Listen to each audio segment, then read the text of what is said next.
Assalamualaikum, Abid to Dr. Tazli. My name is Sharifah Nurliyana, ID 18514. Today I will be presenting my FYP entitled Thermodynamic Analysis of Aqueous Phase Reforming of Sorbitol. My presentation outline is divided into 5 parts.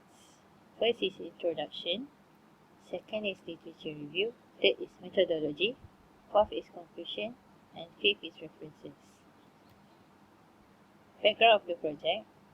People had been struggling to preserve renewable sources because energy consumption around the world keeps on increasing and highly demand, so alternatives are needed in future. So they have found alternatives, which is called hydrogen energy. Satyapa 2007 had mentioned that hydrogen is accepted in the worldwide as clean energy carrier. Domestic in 2002 also has founded the development of a new reforming technology fit to convert aqueous sugars and polyols such as sorbitol, glycerol and glucose to hydrogen, called aqueous phase reforming APR. Domestic Court Light and Datwa 2016. Hydrogen synthesis also can be obtained by aqueous phase reforming as it is operated at significantly lower temperatures and low cost.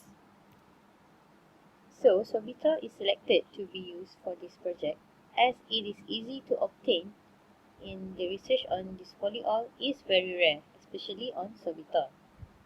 Sorbitol, or called as glucitol, is a slow metabolizing sugar alcohol derived from fruits and also corn syrup. Sorbitol is only about 60% as sweet as sugar. It is mainly used as a thickener and moisturizer in beauty products. The graph here, from the picture here, you can see that the sun supply energy and give to the renewable resource, and then this renewable resource will be used in crop refining as fertilizer and also food products. Then it can be converted into biodiesel production, and this biodiesel production can be used in glycerin products and also renewable fuel, and also it can be formed sorbitol from these food products and biodiesel production. And we will be converted, the fuel will be converted into existing technology which is used for vehicles, and this vehicle will convert carbon dioxide to be absorbed by the renewable source such as plants. So my problem statement, it has 3 problem statements. The first problem statement is renewable energy source such as biomass energy is highly demanded as energy source is depleting. So this is why this project is run, because we need to find alternative energy.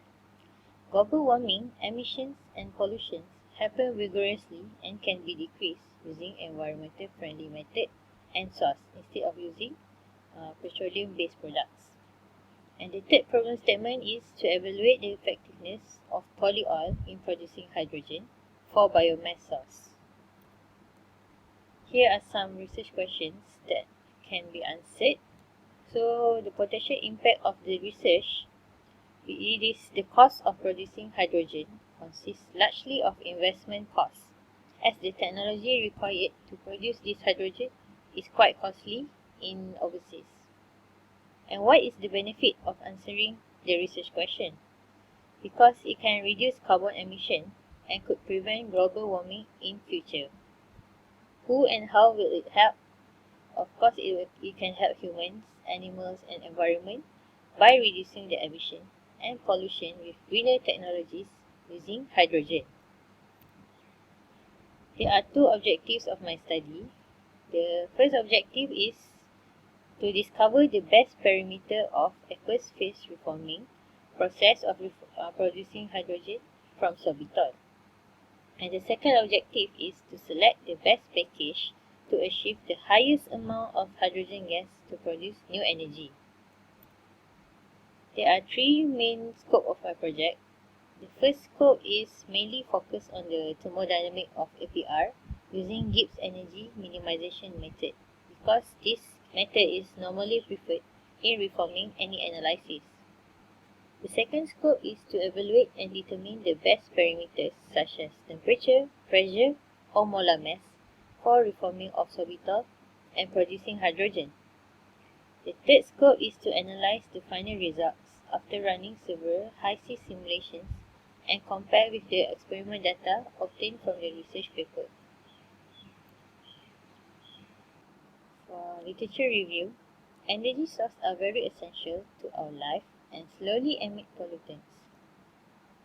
So scientists and engineers are producing sustainable and environmentally friendly energy, especially from biomass, to replace the conventional fossil fuels that we are currently using now. Biomass and biomass-derived fuels are found to have the potential to produce hydrogen sustainably that can be substituted as renewable energy. So from the pie chart below, we can see that about 85% of energy usage comes from fossil fuels. Hydrogen substitution. The production of energy from fossil fuels and petroleum causes the co-production of carbon dioxide, which can bring very bad impact on environment and public health. So hydrogen can be produced from biomass, which can be obtained at low cost. Mohammed et al. 2010. It is clearly shows that replacing biomass with conventional hydrogen production will eventually help reducing the carbon dioxide emission that can bring bad health to humans. Aqueous phase reforming, or known as APR, it is a process that means any reforming reaction occurring in the presence of liquid water. It is an alternative option for energy savings because it is operated at significantly low temperature between 100 to 150 degrees Celsius that can be easily reached. Domestic et al. Had initiated that the process encompasses steam reforming and also water-gas shift (WGS) reactions. Water-gas shift reactions is a process that has co-product from feed react with excess water to produce more hydrogen. So this is the concept of APR, WGS. Glycerol APR. Awareness to turn biomass into energy resource had triggered many people to find technique of converting unlimited resource as another form of energy. Domestic and co-worker have come with approach by introducing aqueous phase reforming APR to produce hydrogen from biomass. Biomass is predicted to produce at least 20% of transportation fuel and 25% of chemicals by 2030. Change of energy resource from petroleum-based to carbohydrate-based has a highly demand. Some researchers found a way of producing hydrogen from biomass-derived oxygenates, such as glucose, sorbitol, glycerol, and ethylene glycol using APR, Go et al. 2011. Thermodynamic analysis plays an important role to find the most suitable operating parameters and precise results.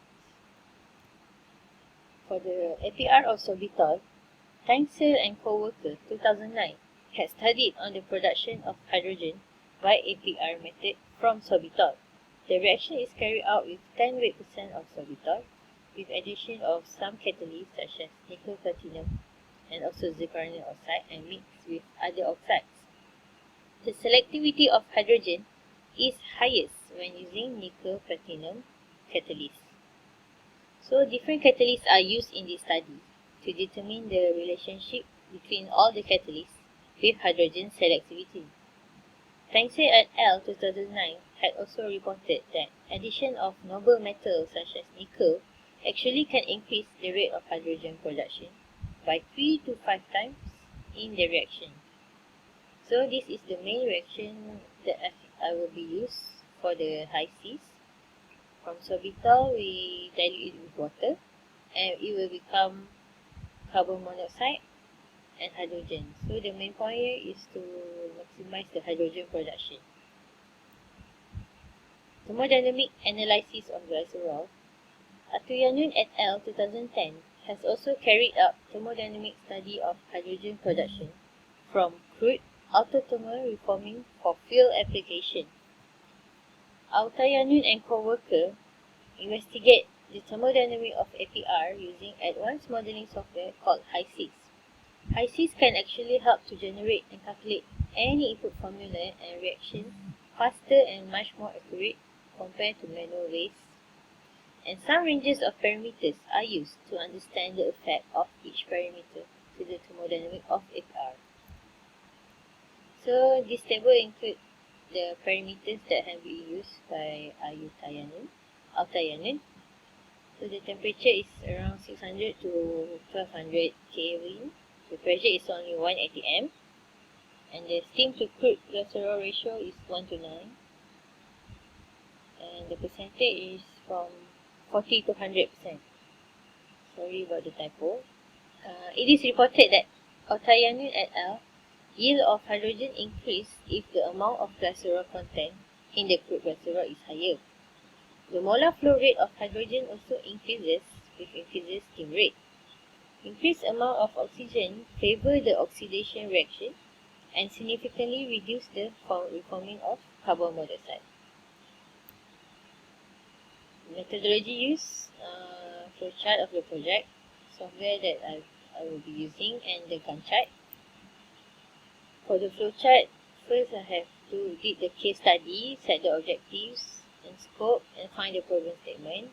Next is the literature review, find journals and research papers, and study the APR of glycerol and sorbitol. Next is the simulation and software execution.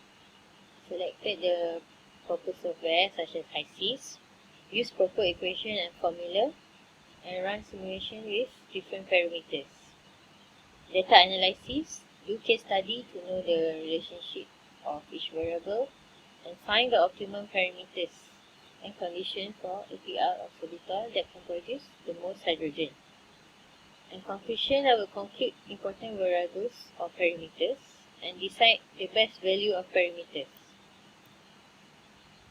So, HICs is basically divided into three. First is the basic environment that I have to select the components, the property package, and define the reaction and equation that can be used. For the second stage is simulation environment, to create and specify the streams and choose the right reactor and install the correct unit operation. And next, the last one is analysis process, where we can obtain graph and final data. This is the Gantt chart.